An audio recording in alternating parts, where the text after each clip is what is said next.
सुंदरा।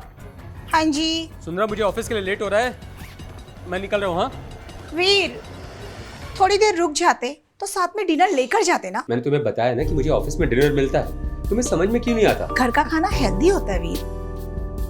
अरे क्या घर का खाना, घर का खाना? हाँ, घर का खाना घर का खाना होता है, और क्या? अरे बहू, सबके नसीब में घर का खाना थोड़ी न होता है। पापा, अब आप भी शुरू हो गए। देखिए, मुझे ऑफिस के लिए लेट हो रहा है, मैं जा रहा हूँ। वीर सुनो ना, मुझे तुमसे कुछ कहना है। तुम ये नाइट शिफ्ट वाली जॉब छोड़ दो ना। मुझे घर में बहुत डर लगता है, मुझे रात को नींद नहीं आती है और मुझे बुरे बुरे सपने आते हैं। हाँ अच्छा, कैसे बुरे सपने, बताओ। वो बहू, तुम मेरे सामने झिझको मत, मैं तुम्हारा ससुर हूँ, बाप जैसा हूँ। बताओ क्या बात है? ससुर जी, मुझे बहुत दिनों से एक सपना आ रहा है कि घर में एक नकाबपोश घुस आता है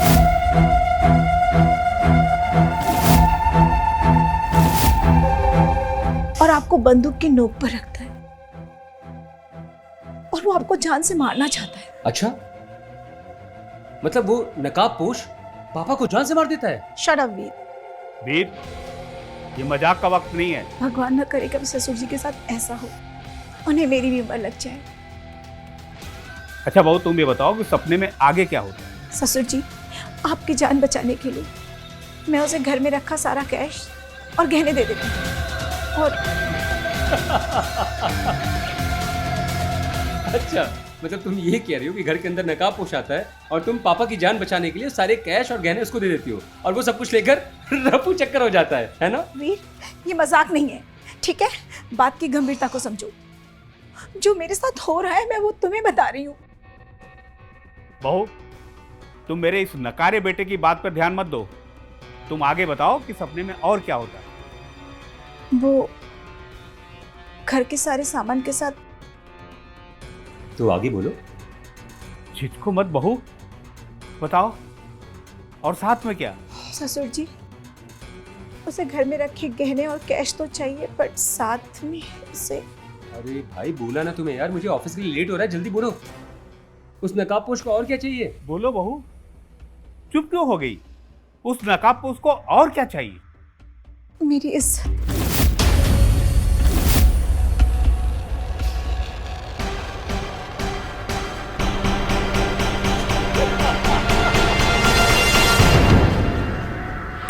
अरे यार सुंदरा, तुम भी ना मतलब तुम ये कह रही हो कि तुमने पापा की जान बचाने के लिए उस नकाबपोश को अपनी इज्जत दे दी। यार देखो, ये फालतू की बातें ना मैं नहीं सोच सकता, मुझे ऑफिस के लिए लेट हो रहा है, मैं निकलता हूँ। शट अप वीर, तुम्हें मेरी बात मजाक लग रही है? मुझे हफ्तों से ये सपना आ रहा है और मैं इतनी डरी हुई हूँ। तुम्हें पता है, मुझे ना कई हफ्तों से एक सपना आ रहा है कि मैं अडानी बन गया हूँ और इस देश का सबसे रईस आदमी हो गया हूँ। देखो यार, सुनो इधर देखो, ये ना तुम जो दिन भर बैठ के क्राइम एपिसोड्स देखती हो ना, इसको देखना बंद करो। ये सब तुम देखती हो इसीलिए तुम्हारे दिमाग में ये सब उल्टे सीधे ख्याल आते हैं, ठीक है? अब पापा, अब मुझे लेट हो रहा है, मैं निकलता हूँ। एक जगह पर घर के अंदर आता है, बस मेरी बीवी की इज्जत उठ के चला जाता है। क्या बात है?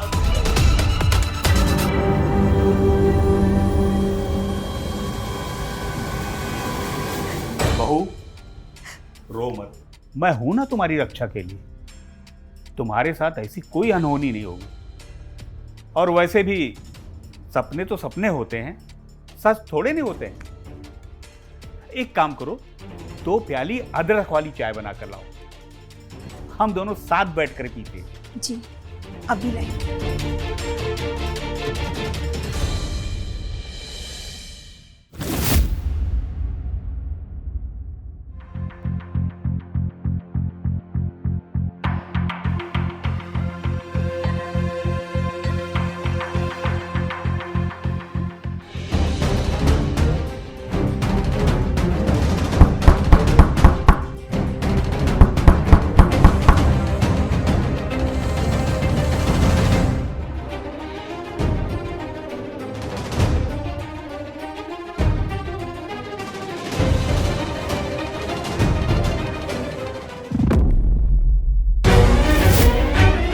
ससुर जी, आप इतनी रात को? कुछ चाहिए आपको? आप इतने घबराए हुए क्यों लग रहे हैं? सब ठीक है ना? कौन हो तुम? इतनी भी क्या जल्दी है, सब कुछ पता चल जाएगा। क्या चाहिए तुम्हें? हाँ, पैसे, गहने, क्या चाहिए? मैं सब कुछ देती हूँ। ये लो, प्लीज प्लीज मेरे ससुर जी को कुछ मत करना। ये सब कुछ दे रही हूँ तुम्हें। मारा किसको? ससुर जी की लाडली बहू, बड़ी जल्दी है मुझे इस घर से बाहर भेजने की। हाँ, देखो, मेरे पास जो भी था मैंने तुम्हें सब कुछ दे दिया। तुम यहाँ से जाओ, और यहाँ जो कुछ भी हुआ ये बात हम किसी को नहीं बताएंगे। क्यों ससुर जी, है ना? चल तो क्या चाहिए तुम्हें? छोड़ दो मेरी बहू को। ये सब ले जाओ, सारे पैसे ले। ए, चुप बेटे, छोड़ने के लिए तेरी बहू को नहीं पकड़ा है, समझा? तुम्हें और पैसे चाहिए? मैं अपने सारे पैसे ट्रांसफर कर दूंगा, बस मेरी बहू को छोड़ दो। अच्छा, तेरी बहू को छोड़ दूंगा, लेकिन तुझे इस दुनिया से जाना होगा। मत मारो ससुर जी को। बोले तुम्हें क्या चाहिए? तो चाहिए मुझे। दिमाग खराब हो गया तुम्हारा? मैं अपने जीते जी अपनी बहू को तुझे कभी नहीं पाने दूंगा। ससुर जी आप ठीक है ना?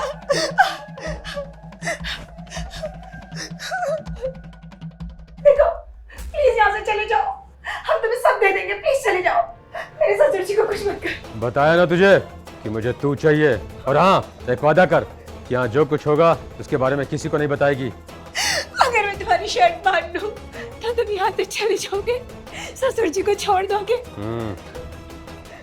चला जाऊंगा, पर वादा कर कि यहाँ पर जो कुछ होगा उसके बारे में किसी को कुछ पता नहीं चलेगा। हम किसी से कुछ नहीं बोलेंगे। दिमाग तो नहीं खराब हो गया तुम्हारा? मैं मर जाऊंगा पर अपनी बहू को हाथ नहीं लगाने दूंगा। नहीं होगा। प्लीज प्लीज ससुर जी को कुछ मत कीजिए। ससुर जी प्लीज मेरी बात मान जाइए। आप चले जाइए यहाँ से। लगता है पिछले जन्म में तूने मोती दान किए हैं, तभी इतनी अच्छी बहू मिली है तुझे। चल बुड्ढे, निकल इधर से, चल।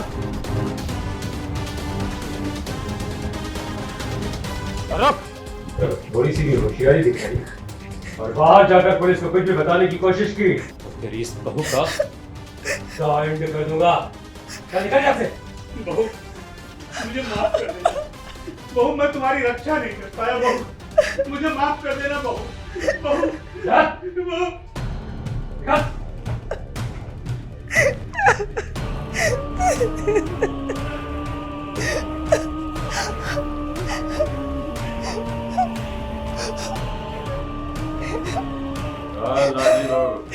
अब जब सब कुछ करने के लिए तैयारी हो गई है तो इतना रो क्यों रही है?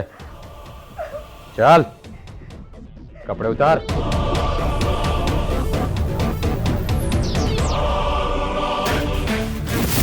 दोस्तों, सुंदरा ने अपने जिस सपने के बारे में अपने पति वीर को और अपने ससुर बलदेव को बताया, वो सपना हकीकत में बदल गया। तो दोस्तों, क्या सच में सपने हकीकत में बदलते हैं, या फिर ये सपना किसी की सोची समझी साजिश का हिस्सा था? उसके घर में 3 ही लोग रहते हैं, सुंदरा, सुंदरा का पति वीर और सुंदरा का उम्र दराज ससुर बलदेव। तो ये किसकी साजिश थी? नमस्कार दोस्तों, मैं कुणाल सिंह राजपूत एक बार फिर से आप सभी का स्वागत करता हूं हमारे इस नए शो जिसकी लाठी उसकी भैंस की हमारी इस नई कहानी नकाबपोश में। दोस्तों, बलदेव अब क्या करेगा? क्या वो बाहर जाकर चुप रहेगा, या फिर वो अपनी बहू की आबरू बचाने के लिए कोई ठोस कदम उठाएगा? आइए देखते हैं हमारे इस कहानी नकाबपोश के हमारे अगले हिस्से में।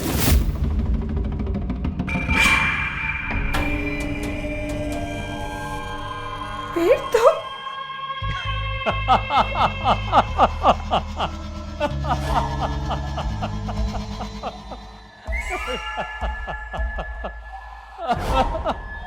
क्यों सुंदरा, कैसा लगा मेरा मजाक? दिन भर क्राइम एपिसोड्स देख देख के तुम्हारे ऊपर वो जो सपने का डर सवार था ना, वो डर निकल गया ना? मैंने कहा था ना कि रोज रोज ये क्राइम एपिसोड्स देख के तुम्हारे सर पर भूत सवार हो चुका है। तो मैंने सोचा कि क्यों ना तुम्हारे इस सपने को हकीकत में बदल दूं। सब कुछ हकीकत ही था। हाँ, बस फर्क इतना था कि नकाबपोश के पीछे कोई गुंडा नहीं था। हाँ, अब तो नहीं देखोगी सपना। तुम इतना घिनौना मजाक कर सकते हो मेरे साथ? तुम्हें शर्म नहीं आई?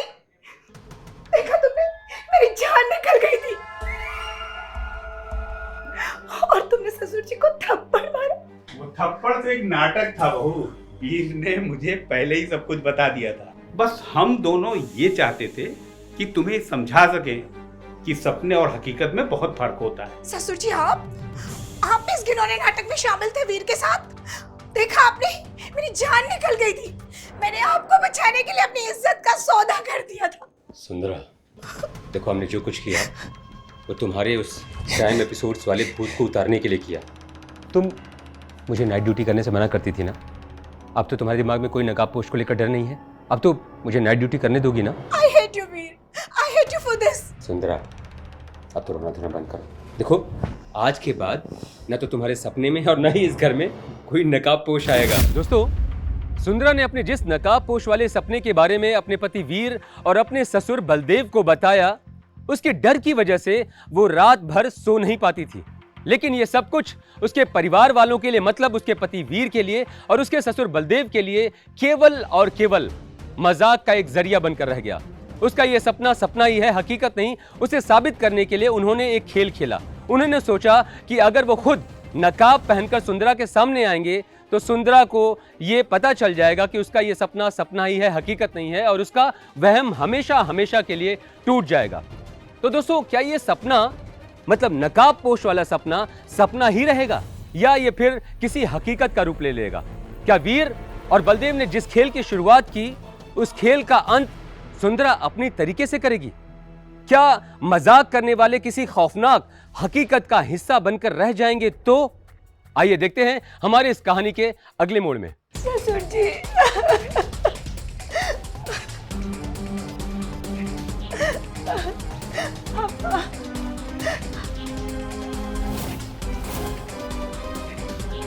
सुंदरा जी, आखिर हमें बताइए, आखिर यहाँ हुआ क्या? इंस्पेक्टर साहब, ये सब कुछ मेरे एक सपने की वजह से हुआ। सपना?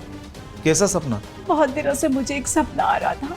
मैं अपने हस्बैंड वीर से बता रही थी कि मैं बहुत दिनों से एक सपना देख रही हूँ जिसमें एक नकाबपोश हमारे घर में घुस आता और वो ससुर जी को जान से मार देता है। आपके हस्बैंड वीर ने इस बारे में क्या किया? उन्हें लगा ये महज एक नाटक है और इसीलिए उन्होंने एक नाटक किया जिसमें मेरे ससुर जी भी शामिल थे। क्या? ससुर जी और वीर ने मिलकर मेरा बहुत मजाक उड़ाया, सिर्फ ये साबित करने के लिए कि सपनों का वास्तविक जिंदगी से कोई वास्ता नहीं होता। उन्हें लगा मैं क्राइम शोज देखती हूँ, इसलिए मेरे दिमाग में ये सब आ रहा है। तो फिर आज रात क्या हुआ? और आज रात वो नकाबपोश आया। ससुर जी को लगा वीर उनके साथ फिर मजाक कर रहे हैं और ससुर जी ने उस पर ध्यान नहीं दिया और उसने ससुर जी को सच में गोली मार दी। मैं उसके पीछे गई लेकिन तब तक वो भाग चुका था। आपने उसे पहचाना? सुंदरा, पापा पापा पापा, ये क्या हो गया? पापा पापा आगे खुली। पापा पापा, अभी कुछ देर पहले तक तो सब कुछ ठीक ठाक था। पापा पापा आगे खुली। पापा किसने किया ये सब? पापा, सुंदरा, ये क्या हो गया पापा को? वीर, देखा, मैं कहती थी ना मेरा सपना एक दिन सच होगा और तुम इसे एक्टिंग समझते थे। तुमने और ससुर जी ने मेरा मजाक उड़ाया और आज मेरे सपने की वजह से ससुर जी की जान चली गई। देखो, मेरा सपना सच हो गया।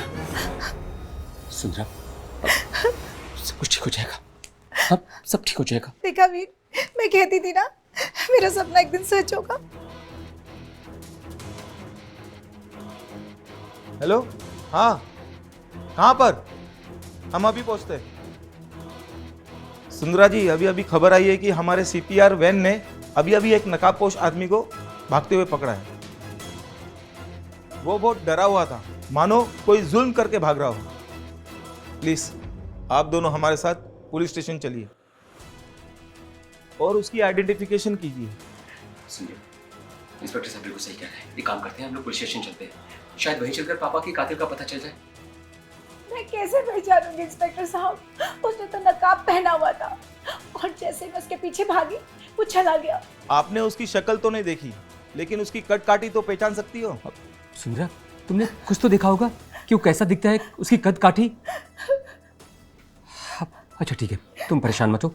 अब इंस्पेक्टर साहब जैसा कह रहे हैं ना, हम वैसा करते हैं। चलो पुलिस स्टेशन चलते हैं, चलो। चलिए हमारे साथ।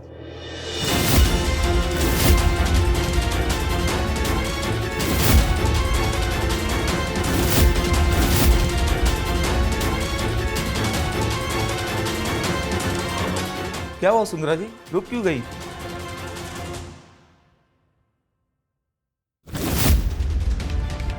क्या हो गया सुंदरा? पहचान तो लिया मैंने कि ससुर जी का कातिल कौन है। हाँ सुंदरा, कौन है पापा का कातिल? कौन है कातिल? वीर, जब उस नकाबपोश ने ससुर जी को गोली मारी तो तुम कहाँ थे? मैं कहा था मतलब?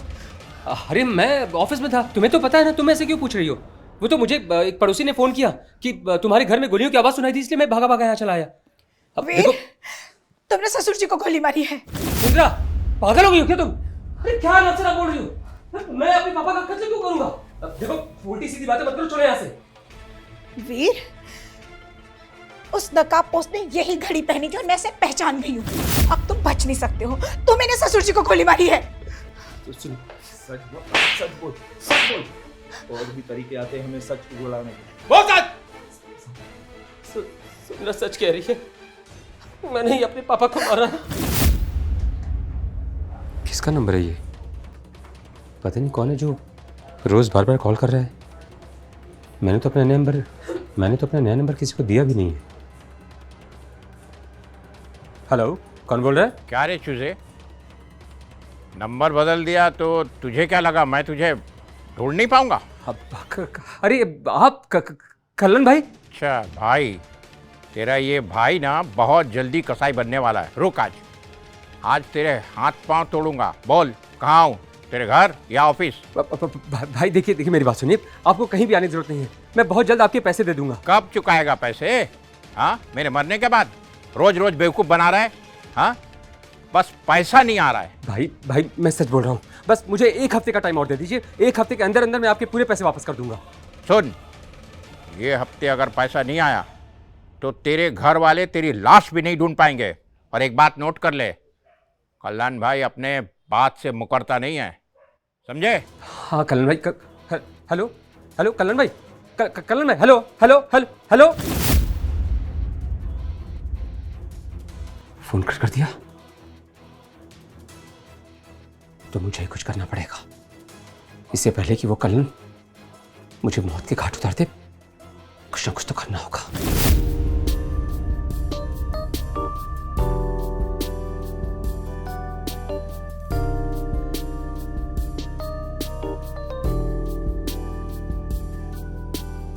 क्या बात है बेटा, आज तुम मुझे अपने फेवरेट स्विमिंग पूल में लेके आए हो और फिर खाना पीना भी बोलते हो बाहर है। पापा दरअसल मुझे आपसे कुछ जरूरी बात करनी थी। तो जरूरी बात तो हम लोग घर पे भी कर सकते थे। आपसे कुछ कहना चाहता हूँ और मैं पूरी उम्मीद करता हूँ कि आप मेरी बात को समझेंगे। जो भी कहना कहो ना।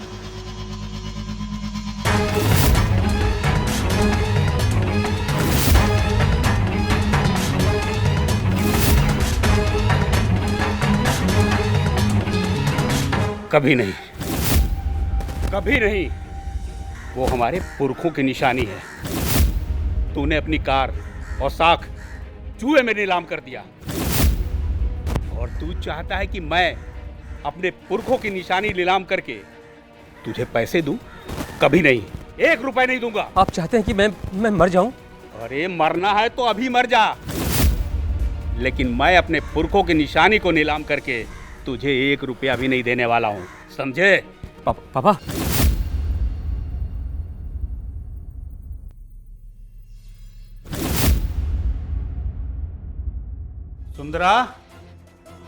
सुंदरा बहू, अरे कहाँ हो तुम?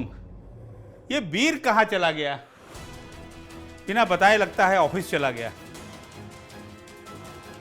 पैसे मांग रहा था मुझसे, इकलौता बच्चा है हमारा। इतनी धन दौलत किसके लिए? उसी के लिए तो है। थोड़ी जमीन बेच के उसको दे ही देता हूं पैसे, उसकी उधारी चुकता हो जाएगी। सुंदरा कहाँ हो? अरे बहू तुम भी कहाँ? बेटा फिर से क्या मजाक करना? अरे बहू जान चुकी है सब कुछ। चलो सामने आओ, चलो।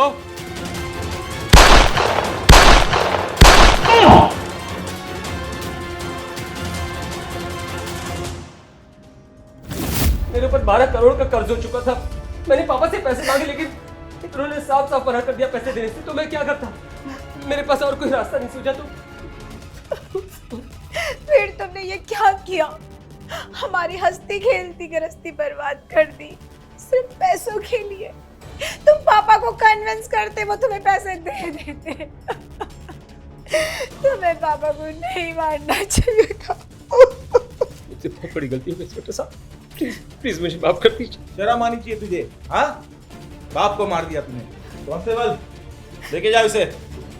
चलो सुंदरा। जेल की हवा खाने के लिए। ससुर जी, ससुर जी। हेलो, सुंदरा निवास में कत्ल हुआ है, फौरन एम्बुलेंस भेजो। दोस्तों, इंसान का लालच उसे अंधा कर देता है। उसे ऐसा लगता है कि वो गुनाह करके बच जाएगा, लेकिन उसे ये नहीं पता होता कि गुनाह करने के बाद में कुदरत कोई न कोई सुराग अवश्य छोड़ देती है। हमारी इस कहानी में भी ऐसा हुआ। वीर, उसे ऐसा लगा कि वो अपने पत्नी के डर को अपना हथियार बनाकर अपने पिता की जान ले लेगा और उसकी प्रॉपर्टी का इकलौता वारिस बन जाएगा। लेकिन उसकी घड़ी, जिसे वो अपनी शान समझता था, उसी घड़ी की वजह से उसे फांसी के फंदे तक पहुंचना पड़ा। एक पत्नी जो अपने पति की लंबी उम्र की दुआ करती है, क्या अब वही पत्नी अपने पति को सलाखों तक पहुंचाएगी, या फिर एक बार फिर से वीर कोई चाल चलकर बच जाएगा? पावर, दोस्तों, पावर हर इंसान के पास होती है, लेकिन फर्क इस बात का है कि वो उसे कैसे इस्तेमाल करता है। कुछ लोग पावर को जुल्म समझ लेते हैं और उन्हें ऐसा लगने लगता है कि जिसकी लाठी उसी की भैंस। लेकिन सच इससे भी कहीं ज्यादा गहरा है। जब किसी इंसान के साथ हद से ज्यादा जुल्म होने लगता है तो वो इंसान अपनी ताकत को पहचान लेता है और फिर यही आवाज उठने लगती है कि जिसकी लाठी उसी की भैंस। दोस्तों, कानून से ज्यादा ताकतवर और पावरफुल कुछ भी नहीं होता है। कानून सबके लिए बराबर होता है, इसीलिए कानून कभी अपने हाथ में ना लें, कानून से बचकर रहें। और दोस्तों, दुनिया पावर से नहीं, पावर के सही इस्तेमाल से बदलती है। इस बात को हमेशा याद रखें।